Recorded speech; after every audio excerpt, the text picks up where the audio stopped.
জানাজার নামাজে কি সূরা ফাতিহা পড়া বাধ্যতামূলক? আমরা কি এতদিন ভুল নামাজ পড়েছি? প্রিয় ভাইরা, সম্প্রতি আমরা দেখেছি কিছু মানুষজন এটা নিয়ে কথা বলেছেন। একটা কথা আপনাকে সবসময় মাথায় রাখতে হবে প্রিয় ভাইরা, ইসলামের যে বিধিবিধানগুলি আমাদের সামনে, ফিকহি বিধিবিধানগুলো আমাদের সামনে আসছে, শরআন ইসলাম আমাদের কাছে সব কিছু আমাদেরকে জানিয়েছে।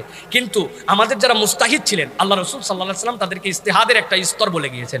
নবীজি বলছেন যে বিষয়ে সুস্পষ্ট কোরআন সুন্নাহর পক্ষ থেকে দলিল আছে, সেগুলো তো দলিল, এর বাইরেও কিছু বিষয় আছে।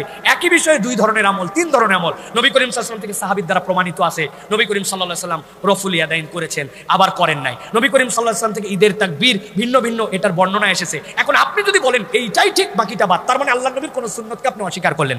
আর ইস্তেহাদের ক্ষেত্রে নবী করিম সাল্লাল্লাহু আলাইহি ওয়াসাল্লাম বলছেন তোমরা ইস্তেহাদ করো, সঠিক করলে 2 সওয়াব, ভুল হলেও আল্লাহ একটা সওয়াব দিবে। তুমি যদি সঠিক সওয়াব ইস্তেহাদ করো, সে কোন যুগ? খায়রুল উমুরি করনি সুম্মাল্লাযিনা ইয়ালুনহুম সুম্মাল্লাযিনা ইয়ালুনহুম, সালফে সালেহিনের যুগ পর্যন্ত শেষ। এখন ইসলামিক থটে আমাদের ফিকহ অনেকগুলি আছে। স্কুল অফ ফিকহের মধ্যে আছে আমাদের হানাফি, শাফিঈ, মালিকি, হাম্বলি, তারা প্রত্যেকেই কোরআন সুন্নাহ স্টাডি করে নবী করিম সাল্লাল্লাহু আলাইহি ওয়াসাল্লাম হাদিসের আলোকে বর্ণনা দিয়েছেন। যারা ফিকুল আহনাফ অনুসরণ করেন তারা বলছেন জানাজার নামাজ যেটা, এটাকে সালাত নয় বরং তারা এটাকে দোয়া বলেন, দোয়া হিসেবে কাউন্ট করেন। যেহেতু জানাজার নামাজ দোয়া, সেই হিসেবে তারা প্রথম তাকবীরের পরে বলছেন সানা, এরপরে বলছেন দরুদ, এরপরে বলছেন দোয়া। এই সানার ক্ষেত্রে আপনি ভিন্ন কিছু পড়তে পারেন, দরুদের ক্ষেত্রে ভিন্ন কিছু পড়তে পারেন, এরপরে মহিয়তের জন্য দোয়া করবেন, আপনার নামাজ হয়ে যাবে। এটার ক্ষেত্রে তাদের দলিল আদিল্লাহ সবকিছু প্রমাণিত সত্য।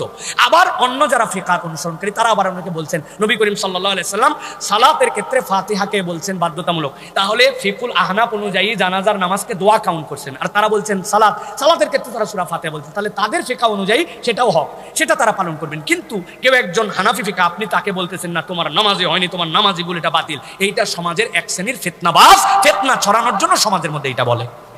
এখান থেকে আমাদেরকে বেঁচে থাকতে হবে প্রিয় ভাইরা। ইসলামের উদারতাটাকে আপনাকে উদারতার মধ্যে নিতে হবে। আপনি এমন একটা খাটাস মার্কা কথা বলে ফেলবেন, আপনি মনে করবেন আমি একমাত্র দলিল, বাকি দলিল আমার কোনো কিছু নাই। আবার আপনি আপনার পক্ষের দিক থেকে বিপক্ষে অনেক সময় যাবেন না, আপনি আপনার নিজের মতো করে মতামত দিবেন।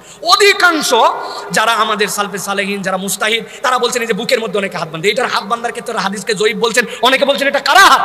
কিন্তু উনার এটা পছন্দ হয়েছিল, ওইটাকেই দলিল বানাইছেন, বাকিগুলোকে বাদ দিয়ে দিয়েছেন। কেন রে ভাই?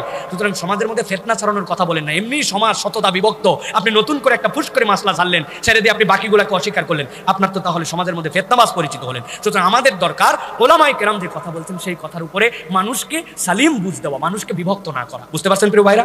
সুতরাং যারা বলতেছেন যে একবারে নামাজ হয়নি, তাদের সব নামাজ ভুলে গেছে, এই কথা ঠিক নয়। আল্লাহ আমাদেরকে বোঝার তৌফিক দান করেন।